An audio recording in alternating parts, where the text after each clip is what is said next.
Welcome to the Right Academy. I'm Matthew R. Miller.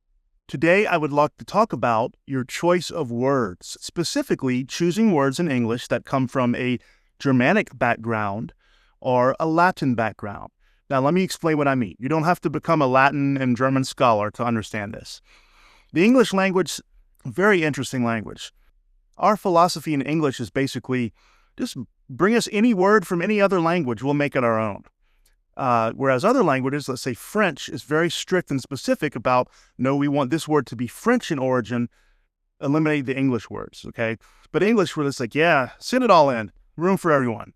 In ancient times, there was Anglo-Saxon, but already that was a combination of two people, right? The Anglos and the Saxons. And so English has always been kind of a hybrid language. What we know as Old English was spoken until around the 11th century. Now, what happened was in the year 1066, a fellow named William the Conqueror, who was French-speaking, invaded Normandy and in the Battle of Hastings, and he won, and basically became the new leader, the ruler, and said, okay, now everyone's going to speak French, whereas before, the people there, the locals, had spoken English, or what they knew as English. We would call it Old English. And English really began to change then. We took a lot of vocabulary from French, from medieval French, which itself came from, of course, Latin. And then Germanic, Latin languages all share a common ancestral language too, but there's a lot of mixing up there. So English today, modern English, our grammar and some of our vocabulary tends to be Germanic. It's come kind of from our historical roots. But the majority of our vocabulary is Latinate or Greek, meaning it comes from Latin or Greek roots through French.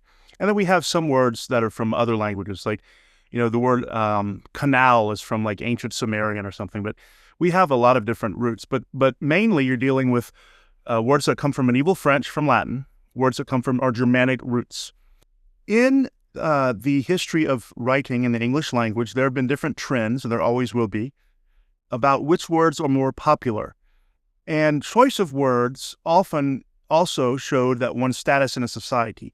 For example, in the Victorian age, people who used the words that came from Latin through French into English were considered higher register. And so if you wanted to be a higher member of society, an aristocrat, whatever, you would use those words as much as you could. Whereas the people from the poorer classes would use more Germanic words. That was the case also in writing, not only in speech. And so novels, poetry, in the Victorian era, the early Victorian era, and even much before that too, you see people trying to sound Latinate. In 1798, a book of poetry called The Lyrical Ballads by Samuel Taylor Coleridge and William Wordsworth set out to kind of change that. They said beauty and poetry should be for everyone. So they wrote poems in very simple language, simple emotional language that everyone could understand.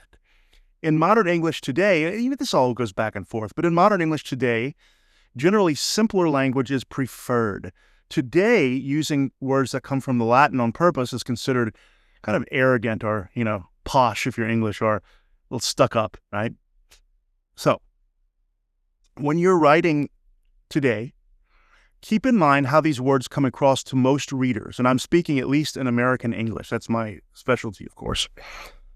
Words that come from Latin are perceived by people to be longer, which they are, more letters usually, more educated, fancier, if I could use that, more upper class, but they're also more detached from the subject. Okay? They're more detached. Whereas the good old Germanic-based words are usually shorter, usually have more like strong vowels, like war. They produce more of a visceral, emotional reaction, and they're much closer to the subject. So as a writer, you're going to have to choose which words to use. English, we have a huge vocabulary. We may have the largest vocabulary of any language in the world. I'm not sure about that, but I would put it high up there, if not the most, because like I said, we take everything. So there are many ways in English to say the same thing, many synonyms. Every language has synonyms, but we have a lot more than most languages.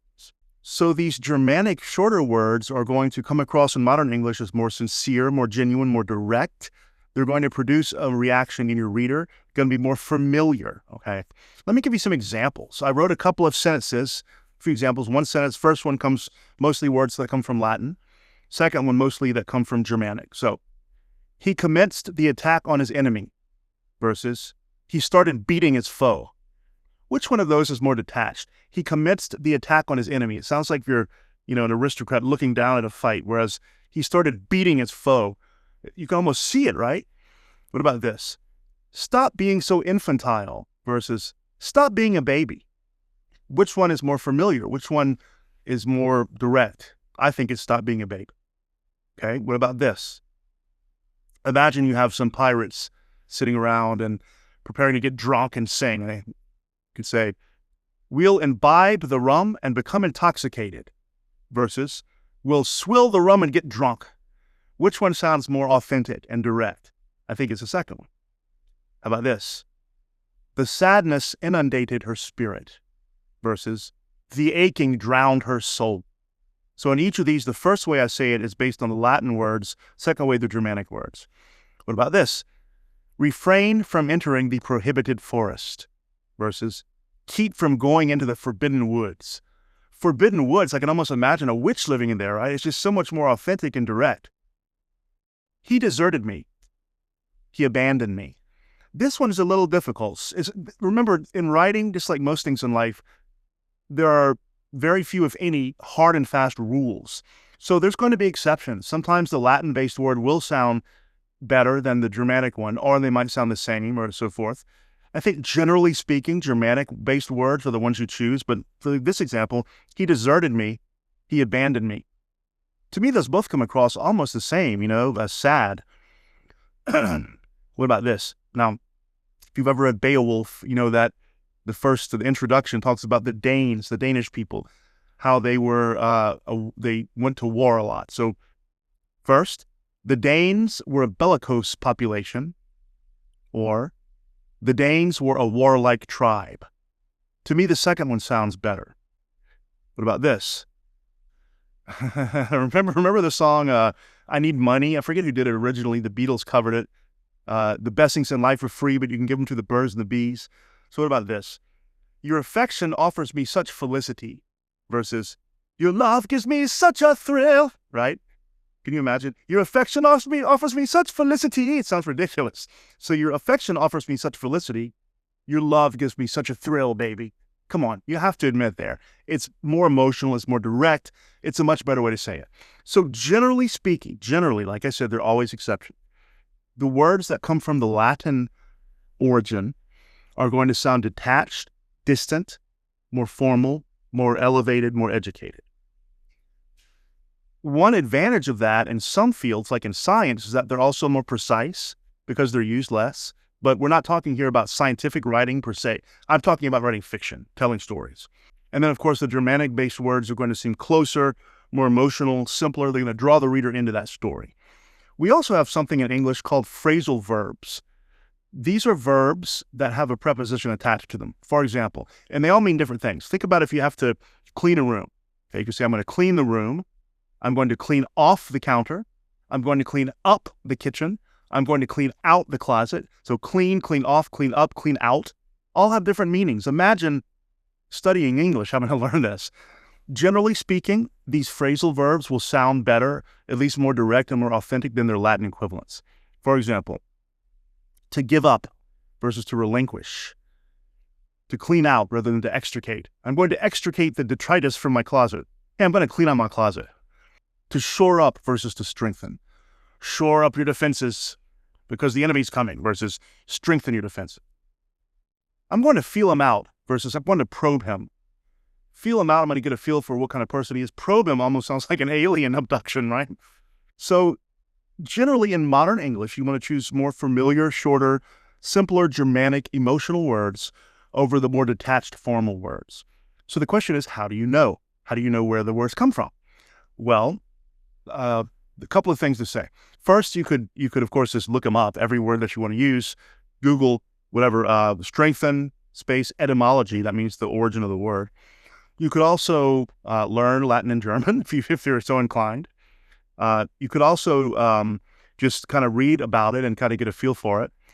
But often, a good way to do it is simply to say something two different ways.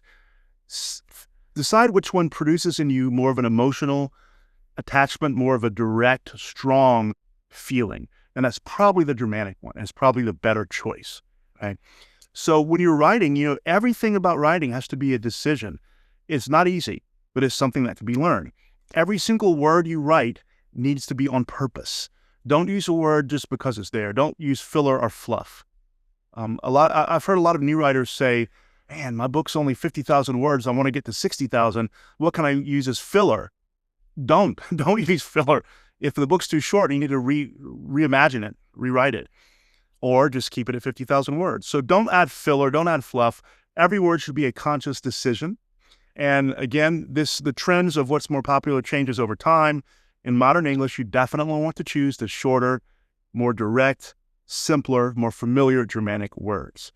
Something to think about, huh? We don't think about that when we're speaking usually. I mean, I don't think about, okay, what am I going to say? Is that Latinate or Germanic? You just talk, right? And so if you want to identify with your reader, with most people, your writing is going to be closer to how we talk. Now, that's not to say you can't write eloquently and beautifully. You can. It's not to say you can't use these Latinate words. You can. Sometimes they're a better choice. But generally speaking, Germanic ones tend to sound better. Hope that helps. Thanks for watching. Please like and subscribe. I'm Matthew R. Miller. You're watching the Write Right Academy.